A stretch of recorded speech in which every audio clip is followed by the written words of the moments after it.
महादेव को बेलपत्र इतना प्रिय क्यों है? कोई कहते हैं पार्वती जी ने केवल बेलपत्र खाकर 3000 वर्ष तक तपस्या करी थी, इसलिए महादेव को बेलपत्र प्रिय है। एक और कारण है और बहुत लॉजिकली है कि तब जब देवताओं की सृष्टि की रक्षा के लिए महादेव ने विष को पिया और इस विष के पान के दौरान महादेव के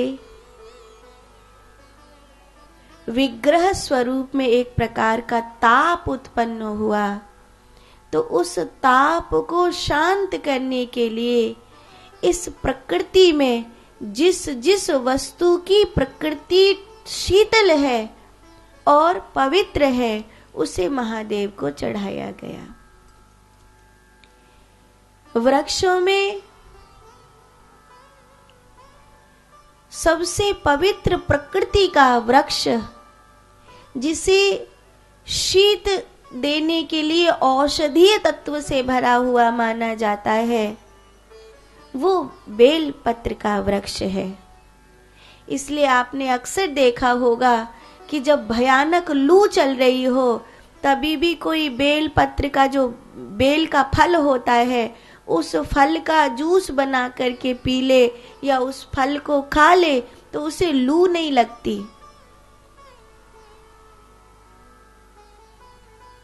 तो कई लोग तो जब भयानक गर्मी में रहते हैं तो बेल के रस का पान करते ही करते हैं, उससे लू नहीं लगती है। गांव देहात में कोल्ड ड्रिंक नहीं होती थी भैया, हम लोगों के पास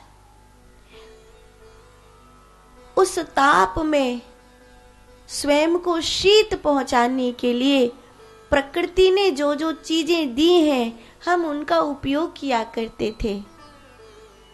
आजकल के बच्चे बहुत होशियार हैं, तभी तो जिस तेजाब से लैट्रिन साफ होती है, टेल साफ होती है, उस तेजाब को पीकर अपनी अंतड़ियों को साफ कर रहे हैं और कहते हम तो कोल्ड ड्रिंक पी रहे हैं जी, ये सॉफ्ट ड्रिंक है, ये तो सॉफ्ट ड्रिंक है, ये कोल्ड ड्रिंक, ये सॉफ्ट ड्रिंक। तुम्हें पता भी है किन किन केमिकलों से बनी है और कब कब कहां कहां सड़कर तुम्हारे पास आई है। कभी कभी तो लगता है कि शायद कोई मनुष्य तो बन गया पर अभी भी उसे गंदगी पसंद है, शायद पिछले जन्मों की याद बरकरार है, अभी भी सड़ी हुई शराब को पी रहा है, सड़ी हुई कोल्ड ड्रिंक को पी रहा है, अभी भी माँ के हाथ का पवित्र भोजन छोड़कर, पत्नी के हाथ का पवित्र भोजन छोड़कर पिज्जा खाने, बर्गर खाने जा रहा है और बहुत खुश हो रहा है कि आज तो पार्टी हो रही है। सड़ा हुआ अन्न खा रहे हैं और कह रहे पार्टी हो रही है। शायद पिछले जन्मों की याद आ गई होगी, जंगल में सड़ा हुआ ही मिलता होगा ना सब खाने को, मनुष्य होकर भी मनुष्य नहीं हो पाया। कहता है मैं शाकाहारी क्यों बनूंगा, घास फूस थोड़ी खाऊंगा। मांसाहारी जंगल के जानवर होते हैं, मनुष्य तो शाकाहारी ही होता है, मनुष्य तो शाकाहारी ही होता है। बेल की प्रकृति ठंडी है, इसीलिए लोग बेल पत्र का पेड़ जब भी अपने घर में लगाते हैं तो हमेशा पूर्व दिशा में लगाते हैं, क्योंकि पूर्व दिशा को सूर्य की दिशा माना जाता है। सूर्य की दिशा में से हमारे घर में बेल पत्र की खुशबू आएगी तो हमारा घर पॉजिटिव एनर्जी से भर जाएगा।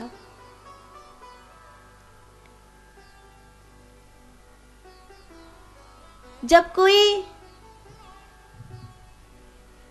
सूर्य प्रकृति का प्राणी होता है, जिसकी पिंगला नाड़ी सक्रिय होती है और वो साधना करता है, तो गुरु लोग उसकी साधना के दौरान एक प्रयोग ऐसा भी करवाते हैं कि एक बड़ा सा बेलपत्र लेकर उसे आज्ञा चक्र पर इस प्रकार रख देते हैं कि उसकी दोनों पंखड़ी दोनों आंखों पर चली जाती है और तीसरी पत्ती जो है आज्ञा चक्र पर पहुंच जाती है, और उसको किसी हल्के पतले कपड़े से इस प्रकार बांध देते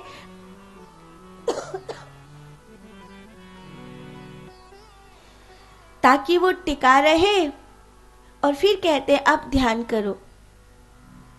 इससे जो पिंगला की प्रकृति सुषुम्ना में आने में मदद मिलेगी। महादेव को बेलपत्र इसलिए प्रिय है क्योंकि बेलपत्र की प्रकृति शीत है, और जब महादेव ने देवताओं के लिए विष पान किया तब देवताओं ने जो शीत प्रकृति की वस्तुएं हैं वो महादेव को चढ़ाई, जिसमें महादेव को सबसे ज्यादा शांति देने वाला ये बेलपत्र का फल, इस बेलपत्र का ये पत्ता यही साबित हुआ। इसीलिए महादेव को बेलपत्र प्रिय है।